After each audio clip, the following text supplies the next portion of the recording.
Previously on Loads of Resurrection Evidence.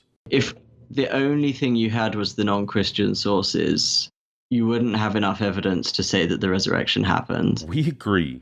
But I think you don't need a whole load of extra detail from the Christian sources to make it quite plausible. Plausible? Well, there's a ringing endorsement.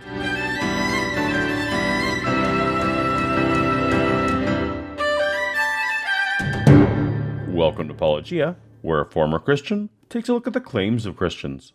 If you're new to the channel, please take a second to tap on the subscribe button so that you'll be notified when new science, theology, or news videos come out. This is part 2 of our gradual walkthrough of the epic-length 3.5-hour podcast on loads of evidence for the resurrection of Jesus with two scholars, though very much not historians, Calum Miller and Baker-Hytch. If you missed part 1, you'll be fine, but a link to the full Loads of Evidence playlist is above my head now for you to tap if you'd like to start at the beginning. After the discussion of non-biblical tidbits purported to endorse the direction that we covered in part 1, the duo spent the next 12 minutes talking about the varying beliefs found among first-century Jews about the Messiah and resurrection, claiming only a true resurrection event could have convinced people. They rejected the idea of a resurrection. They rejected the idea that it would happen in the middle of history to one person. They rejected the idea that the Messiah would die. That the first century Jewish religious leaders would have found the Jesus story uncompelling is not remarkable to me, as it remains uncompelling to 21st century Jewish religious leaders. It's not like the stories of the early Christians were of the religious elite becoming converts. No, it was the common people, the unschooled people, and it had far better success among the non-Jewish Gentiles. This line of argumentation is like claiming an anti-vaccination movement couldn't gain traction today, because most modern doctors agree that vaccinations are safe and good. And yet, here we are. But Godless Engineer recently went through this part of the podcast in greater detail if you want to hear more. And where most biblical scholars do begin when talking about the New Testament sources is, so Paul's first letter to the Corinthians. Yes, predictably these apologists will start with 1 Corinthians 15. We can skip the start of their defense of it, as I would stipulate that the letter was written by the Apostle Paul around 55 AD. This is a good 20 years after Jesus' death, but it is at least 15 years sooner than the writing of the first gospel account. Here's a refresher on the passage in question. That Christ died for our sins according to the Scriptures, that he was buried, that he was raised on the third day according to the Scriptures, and that he appeared to Peter and then to the 12. Yeah, so when Paul writes this in 1 Corinthians 15, he's passing on what scholars generally agree is a creed. This is creed, and he is in charge of something, That right? is correct. So that it's generally well preserved and in line with what actually happened. What exactly about being a creed should instill us with confidence that it reflects what actually happened? Other religions have creeds that Calum and Max wouldn't accept as accurate. Creeds are a reflection of shared beliefs.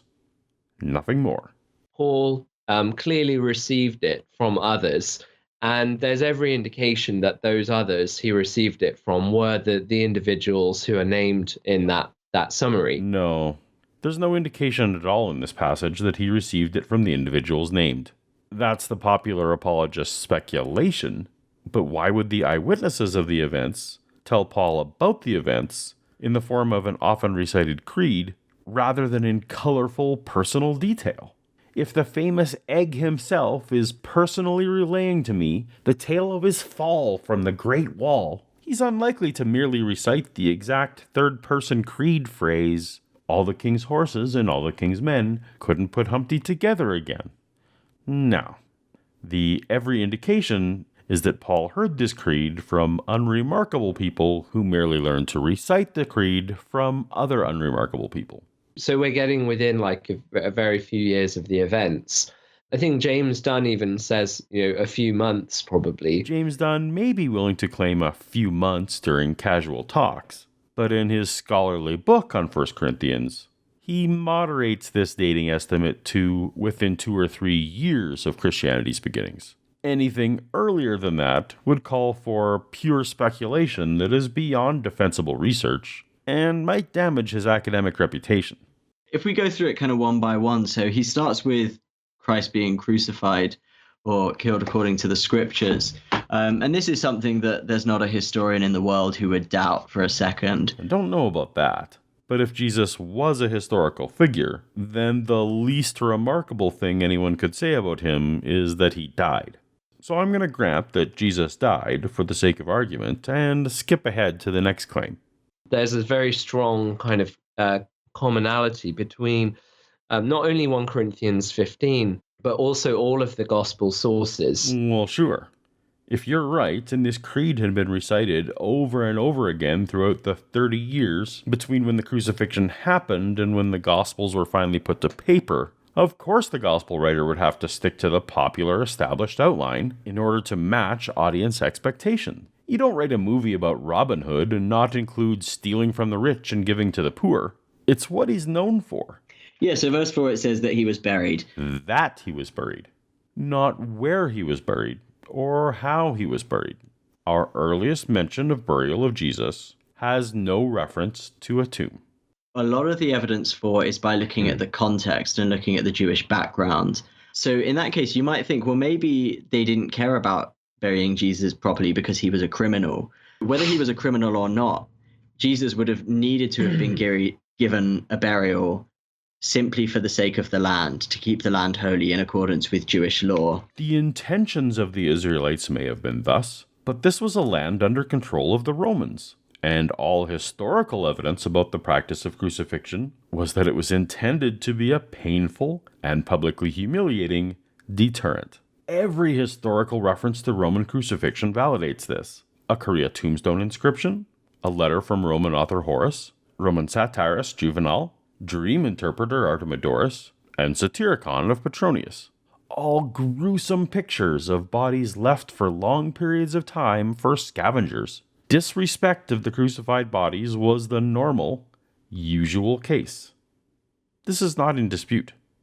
Outside of the Bible, history provides only one brief mention of any allowance of deviation from this humiliating fate in this quotation from Philo, a Jewish philosopher living in Alexandria. On the emperor's birthday, a Roman holiday, not a Jewish holiday, Philo has heard of cases where crucifixion victim had been given to their family. This is the kind of exception that proves the rule. On a very special day, it has been known to happen. This is a far, far cry from it being any kind of normal circumstance. What normally happened was that the body was left and discarded in a ditch. And this is something that you see in archaeology as well. So we see, we have the remains of many buried people in first century Israel. We see how dutifully and assiduously it was done. How Jews buried their honored citizens isn't particularly relevant to how Rome dealt with criminals. Just a few decades ago, we found the remains of a Jewish person called Yehohanan. He was a first century Jew found around Jerusalem. And so we found his ankle bone with a nail driven through it, showing that he was a victim of crucifixion. We have his remains, which show that a crucifixion victim was buried properly in the same way. While there is some dispute over whether this was necessarily a crucifixion victim, I can grant it. We know that Rome was crucifying hundreds of people in a week, sometimes in a day. And in all the discovered ossuaries, we have only one potential crucifixion victim. Again, the pattern is starkly clear. Mass burial is what usually happened to someone crucified.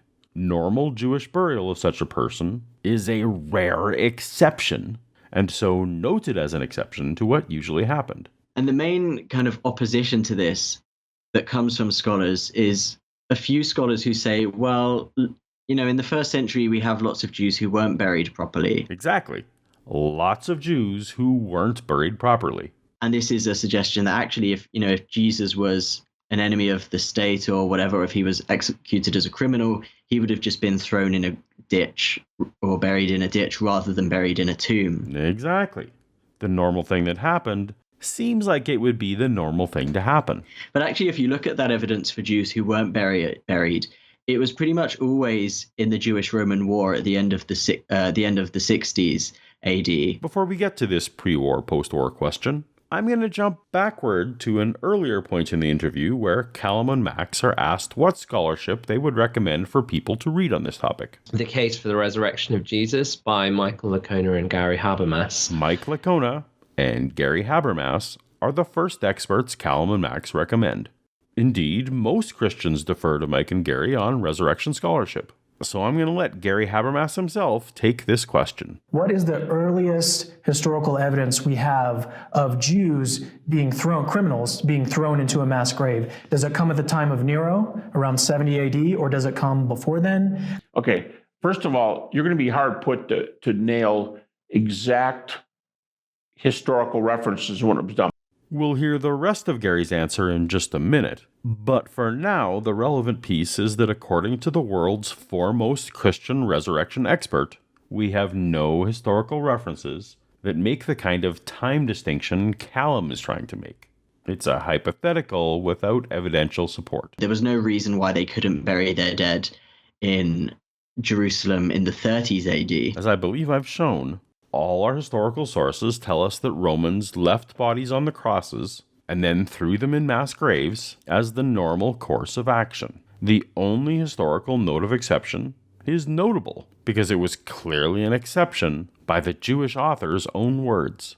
The entire premise of the 3.5-hour podcast we're walking through is an attempt to show that the resurrection is statistically more probable than not. And yet, we're being asked to ignore the overwhelming statistical near certainty that a crucified Jesus would not have been buried in a tomb.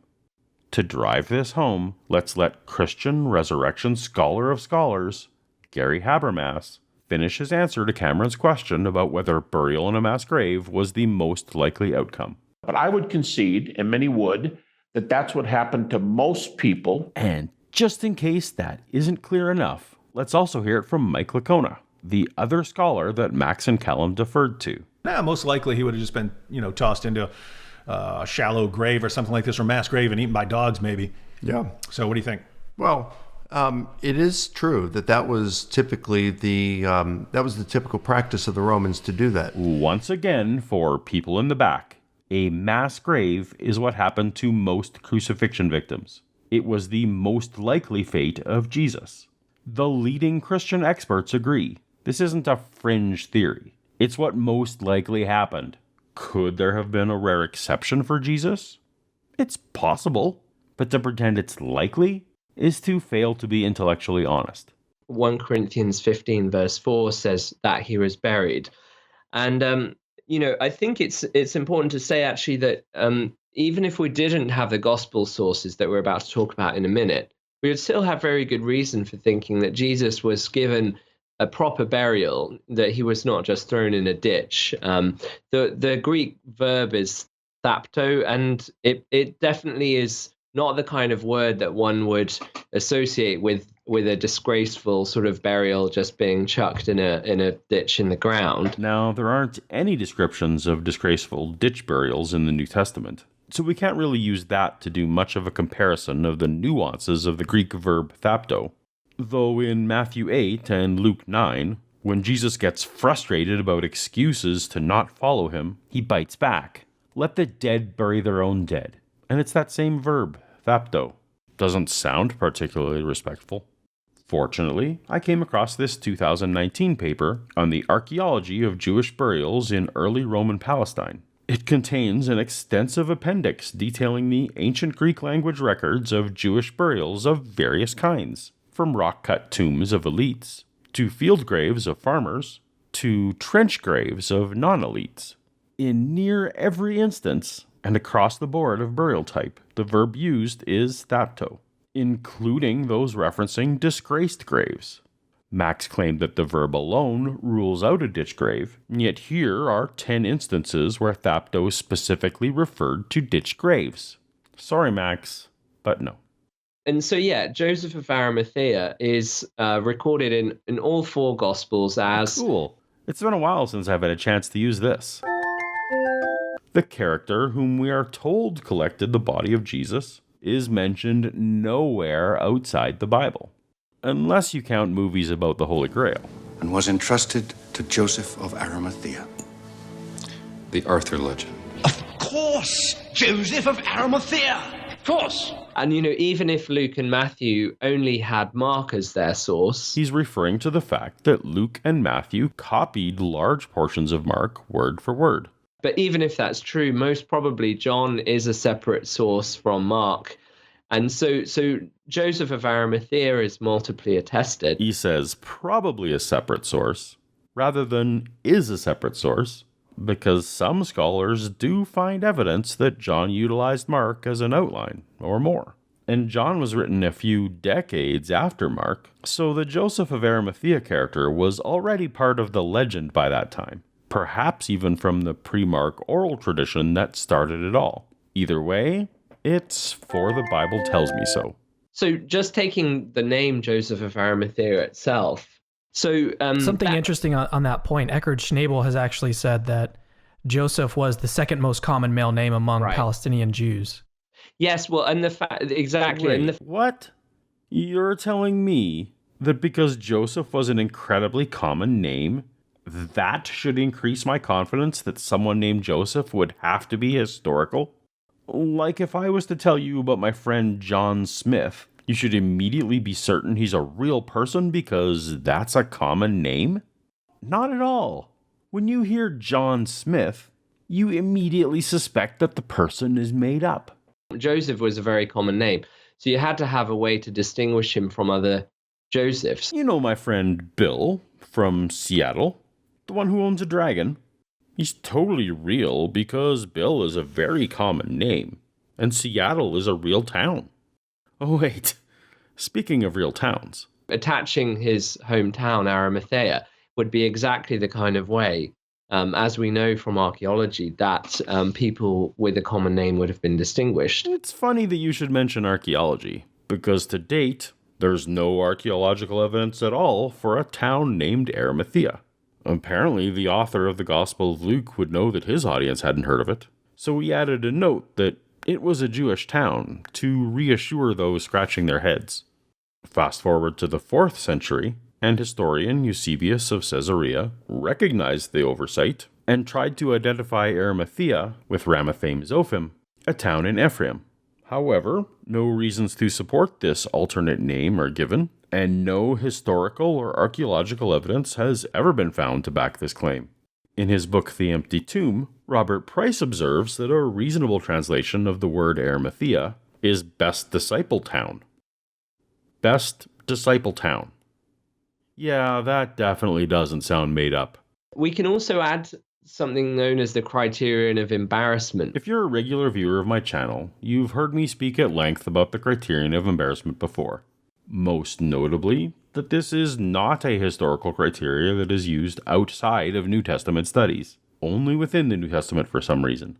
I'm still waiting for an example of its use by a professional historian in any other context. So the fact that the one who buries Jesus honorably is Joseph of Arimathea, this member of the council that condemned Jesus to death, is some reason to think that this story is not made up.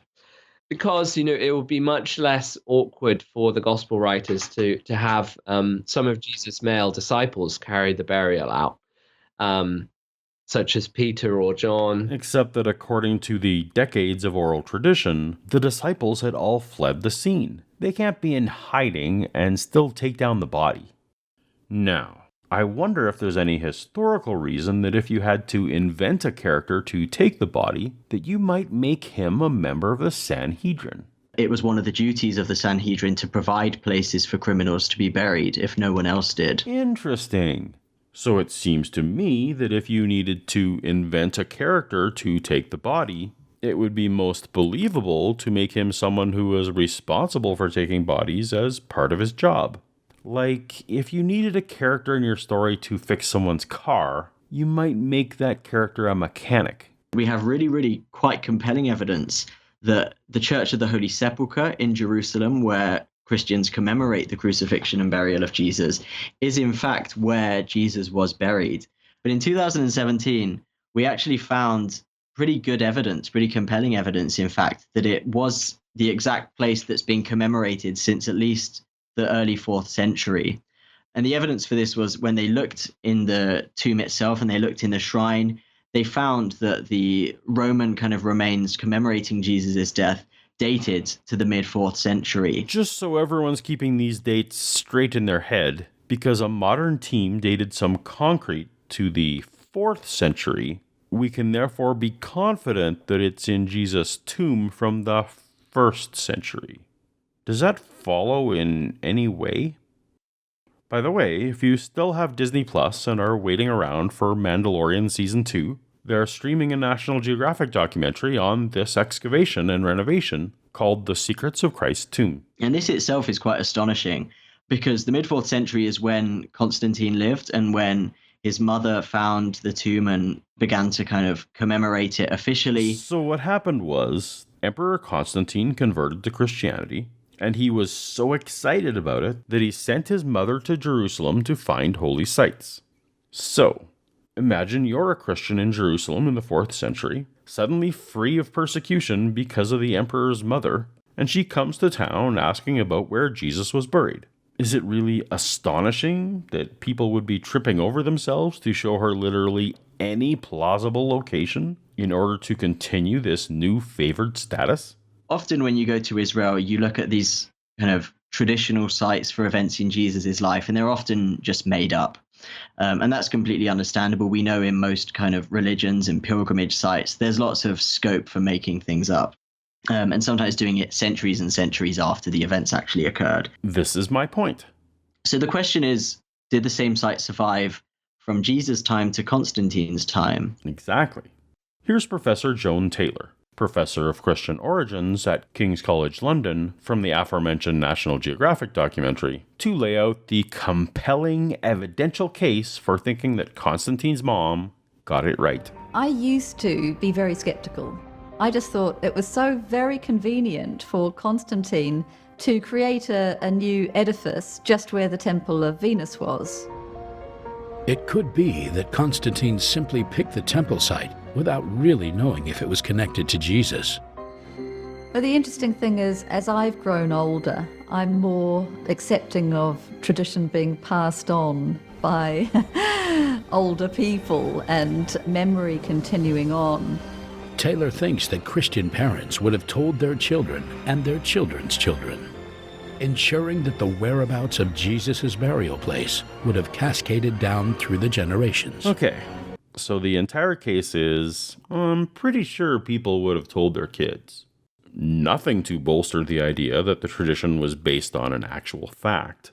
The professor just has a good feeling about it. So even if you go now to Jerusalem and you go to the Church of the Holy Sepulchre, within the Church of the Holy Sepulchre, literally just about, I remember it being about 20 meters away from the site of Jesus' tomb, we have what archaeologists have shown to be 1st century tombs. And so we know this is a 1st century Jewish cemetery. How astonishing that those who wanted to establish a pilgrimage site for an empty tomb would pick a spot that had tombs. And then the only other thing to say, which is really striking given how pilgrimage sites normally work and given what the land of Israel is normally like, is that there is not a single competing burial site in the tradition. Except for this one. Here we are at the entrance to the Garden Tomb, which is the main alternative location offered for the site of the tomb of Jesus. All right, so I've given you the basic reasons why some people are convinced that this is the tomb of Jesus and why the site of the crucifixion is nearby. In the tradition of Christian pilgrimage, there's never been a single other site that has been suggested as where Jesus was crucified and buried. Except also this one. In the spring of 1980, in Tel Piot, South Jerusalem, construction blasting exposed the entrance to a burial tomb. It was 2,000 years old. I have no real doubt that this is to be read Yeshua, and then Yeshua bar Yehoseph, that is Jesus, son of Joseph. And they knew that they couldn't just make somewhere up. They had to go with what the tradition said. With all due respect to my Catholic friends, if the reason you accept that a proposition is true is purely on tradition, then you don't have sufficient reason to accept it. If you have other reasons to accept it, then you're not accepting it because of tradition. Let's wrap up what we've learned here today. Most crucifixion victims were buried in unmarked graves, if at all. Sometimes a crucifixion victim would be buried properly, but this was not usual.